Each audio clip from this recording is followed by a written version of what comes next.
রাজের হত্যার অভিযোগে শ্রদ্ধাকে পুলিশ গ্রেফতার করে থানায় নিয়ে গেল। পুরো ত্রিপাঠী পরিবারে নেমে এলো শোকের কালো ছায়া। সেই সাথে পরিবারের সামনে প্রকাশ হয়ে গেল কীর্তি আর রাজের অবৈধ সম্পর্কের সত্য। হ্যালো এভরিওয়ান, কেমন আছেন আপনারা? প্রতিদিনের মতো আপনাদের জন্য আবারও একটা ধামাকা ভিডিও নিয়ে আসলাম, ভাগ্যরেখা এপিসোড। আজকের ভিডিওটিতে আমরা দেখতে চলেছি ভাগ্যরেখা ধারাবাহিক নাটকের 301তম পর্বের দারুণ একটি এক্সপ্লেনেশন। তার কথা না বাড়িয়ে চলুন মূল ভিডিওতে যাই। তবে তার আগে বলে রাখি, যারা এখনো আমাদের এই চ্যানেলটি সাবস্ক্রাইব করেননি তারা এখনই সাবস্ক্রাইব করুন এবং পাশে থাকা বেল আইকন বাজিয়ে রাখুন। এই এপিসোডের শুরুতেই আমরা দেখি বোয়াজি শ্রদ্ধাকে বলছে, শ্রদ্ধা তুমি একদম ভেঙে পড়বে না, আমরা যেভাবেই হোক তোমাকে মুক্ত করব। তখন বরুণ ক্ষুব্ধ হয়ে পুলিশ অফিসারকে বলে, আপনি যা করছেন সেটা সম্পূর্ণ অন্যায়। ছোট ছোট বাচ্চারাও পুলিশকে কেঁদে কেঁদে অনুরোধ করে আমাদের মাকে নিয়ে যাবেন না। তখন কিরণজি নামে সেই অফিসার ঠান্ডা গলায় বলে, তোমরা যেমন আমার সন্তানকে কষ্ট দিয়েছ তার থেকেও বেশি কষ্ট আমরা তোমাদের মাকে জেলে পাঠিয়ে দেব।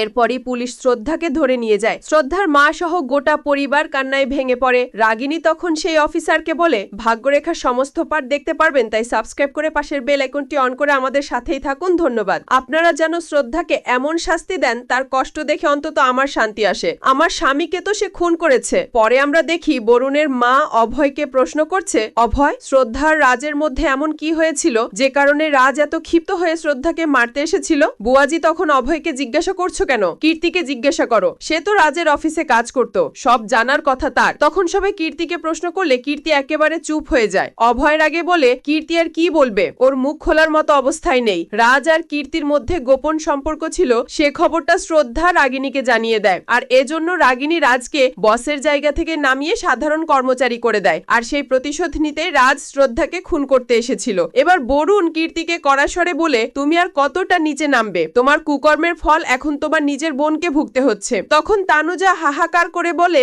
আমার মন্দিরের মতো শান্তির ঘরটা তোমরা নষ্ট করে দিয়েছ।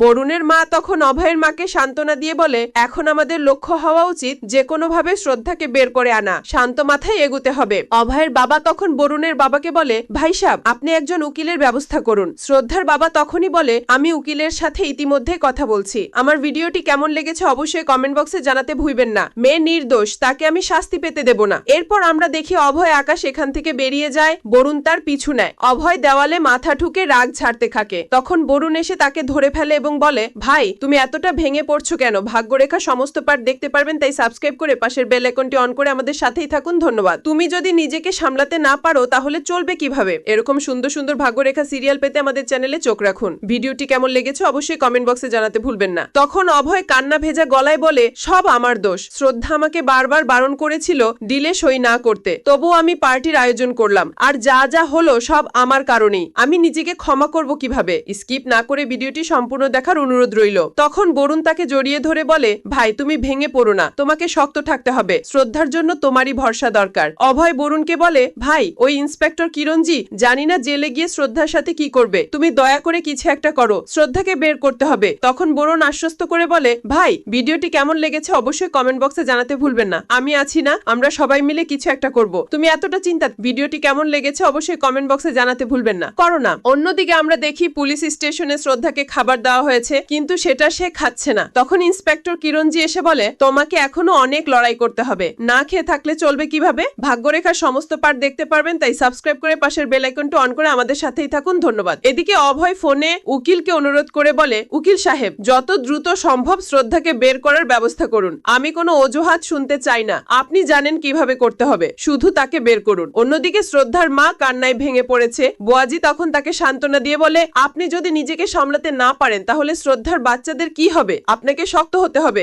অভয়ও এসে তাকে শান্ত করে বলে, আমি সর্বোচ্চ চেষ্টা করছি, খুব শীঘ্রই শ্রদ্ধাকে বের করব। এরপর আমরা দেখি শ্রদ্ধা ইন্সপেক্টর কিরণজিকে কেঁদে কেঁদে অনুরোধ করে, আপনি দয়া করে আমাকে আমার বাচ্চাদের সাথে একবার ভাগ্যরেখা সমস্ত পার্ট দেখতে পারবেন, তাই সাবস্ক্রাইব করে পাশের বেল আইকনটি অন করে আমাদের সাথেই থাকুন। ধন্যবাদ। কথা বলতে দিন। কিন্তু অফিসার কঠোর গলায় বলে, আমি একজন সিনিয়র অফিসার, এখানে কোনো আবেগ চলে না, এখানে চলে আমাদের চ্যানেলে গহনার সমস্ত পার্ট দেখতে পারবেন, তাই সাবস্ক্রাইব করে আমাদের সাথেই থাকুন। শুধু আইন। শ্রদ্ধা বারবার অনুরোধ করলে সে লাঠি তুলে হুমকি দেয়, একটা শব্দ আর বলবে না, তোমাকে আমি কোনোভাবেই বাচ্চাদের সাথে দেখা করতে দেব না। এদিকে অভয় আর বরুণ সিয়া আর সানভির সাথে কথা বলতে কিয়ারার ঘরে যায়। ভেতরে ঢুকেই তারা দেখে বিছানায় শুধু কিয়ারা ঘুমাচ্ছে, কিন্তু সিয়া আর সানভি নেই। তারা প্রশ্ন করলে কিয়ারা বলে, আমি তো ঘুমিয়ে পড়েছিলাম, তারা তো আমার সাথেই ছিল, কোথায় গেছে জানি না। এটা শুনে অভয় ভয়ে আতঙ্কিত হয়ে যায়। বরুণ তাকে শান্ত করে বলে ওরা কোথায় যাবে। এরকম সুন্দর সুন্দর ভাগ্যরেখা সিরিয়াল পেতে আমাদের চ্যানেলে চোখ রাখুন। ভিডিওটি কেমন লেগেছে অবশ্যই কমেন্ট বক্সে জানাতে ভুলবেন না। আশেপাশেই হয়তো আছে। ঠিক তখনই অভয়ের ফোনে একটি কল আসে।